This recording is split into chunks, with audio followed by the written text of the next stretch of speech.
আসসালামু আলাইকুম সবাইকে পবিত্র মাহে রমজানের অনেক অনেক শুভেচ্ছা। দ্বিতীয় রোজার সেহেরি এবং ইফতারি কী করলাম সেটাই শেয়ার করছি। সেহেরিতে উঠেই আমি 1 গ্লাস পানি, 2টা খেজুর, 2টা বাদাম আর একটা ডিম খেয়ে নিলাম। আমি যেহেতু ডায়েট করছি তো এটাই হচ্ছে আমার খাবার। আর আমার হাজব্যান্ড খেয়েছে মুরগি আর সাদা ভাত। তো ও তো আর ডায়েট করছে না, তাই আমি ডায়েট করলেও রান্না তো আমাকে ওর জন্য করতেই হয়। তো এই যে ও খেয়ে নিল। এরপরে দুজন নামাজ পড়ে নিব, ফজরের নামাজ। নামাজের পরপরই আমি চলে গেলাম বারান্দায় না আসলে আমার কেন জানি ভালো লাগে না। আর তখন বারান্দা একদম শুনশান ছিল, রাস্তাঘাটে কোনো মানুষ নেই, কোনো শব্দ নেই, গাড়ি ঘোড়া কিচ্ছু নেই। তো আমি বেশ অনেকক্ষণই বারান্দায় দাঁড়িয়েছিলাম। তো এটা হচ্ছে পরের দিন বিকেলবেলা। আমি 4:30টার মধ্যে রেডি হয়ে গিয়েছিলাম।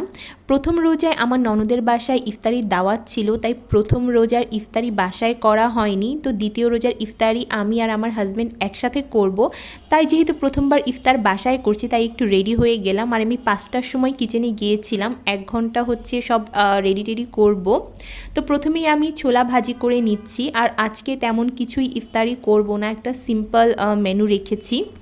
আমি আগেই রেডি হয়ে কিচেনে চলে এসেছি, তার কারণ হচ্ছে আমি যদি সব কাজ করে রেডি হতে যাই আমার রেডি হওয়াই হবে না, তখন তাড়াহুড়ো লেগে যাবে। তাই আগেই রেডি হয়ে তারপরে আমি কিচেনে চলে এসেছি। আর আজকে তেমন কিছুই করব না, তাই কোনো প্রেশারও নেই, শুধু সিম্পল বুট, পেঁয়াজু, তারপরে আলুর চপ, একটু ফুলকপি ভাজি করব। আর আমার হাজব্যান্ডে বাইরে থেকে কিছু নিয়ে আসবে আমাকে বলেছিল, তো আমি বললাম যে দরকার নেই, আজকে সিম্পলই রাখি। কালকে যেহেতু দাওয়াত খেয়েছি, দাওয়াতে অনেক কিছুই খেয়েছি, তো আজকে আর এত ভারী কিছু খাবো না ইফতারিতে। তো আমি সিম্পলি বুট ভাজি করে নিচ্ছি। এরপর হচ্ছে আমি পেঁয়াজুও ভাজি করে নিব। ছোলা বুট ছাড়া আমার কাছে ইফতারি পুরোপুরি ইনকমপ্লিট। আমাকে অন্য কিছু না দিলেও চলবে, আমাকে যদি শুধু 1 বাটি ছোলা বুট দেওয়া হয় তাহলে আমি সেটা দিয়ে ইফতারি করে ফেলতে পারবো, আমার কোনো সমস্যা নেই। তো এখানে আমি শরবত বানিয়ে নিচ্ছি। এখানে ট্যাঙের শরবত বানিয়ে নিলাম, চিনি, ট্যাং আর সামান্য লবণ দিয়েছি। তো আমার হাজব্যান্ড বলল যে তার জন্য যেন 1 গ্লাস রুয়াবজার শরবত করে দিই। তো আমি বললাম আচ্ছা ঠিক আছে, তোমার জন্য রুয়াবজার শরবত করে দিচ্ছি। তো এরপরে চলে এলাম ভাজাভাজির পর্বে। প্রথমেই আমি আলুর চপ ভেজে নিচ্ছি, বেশি না, শুধু 2টো আলুর চপই ভাজবো, কারণ আমার হাজব্যান্ড শুধু আলুর চপ খাবে, আমি আলুর চপ এত বেশি পছন্দ করি না। তো এরপরে এখানে পেঁয়াজও ভেজে নিব। তো আগেই আমি ডাল ব্লেন্ড করে রেখেছিলাম। তো এখানে একে একে ধনিয়া পাতা, পেঁয়াজ কুচি, সামান্য মরিচ কুচি, লবণ, হলুদ, একটু কর্নফ্লাওয়ার দিব ক্রিস্পি হওয়ার জন্য। সব কিছু একসাথে দিয়ে তারপরে ভেজে নিব।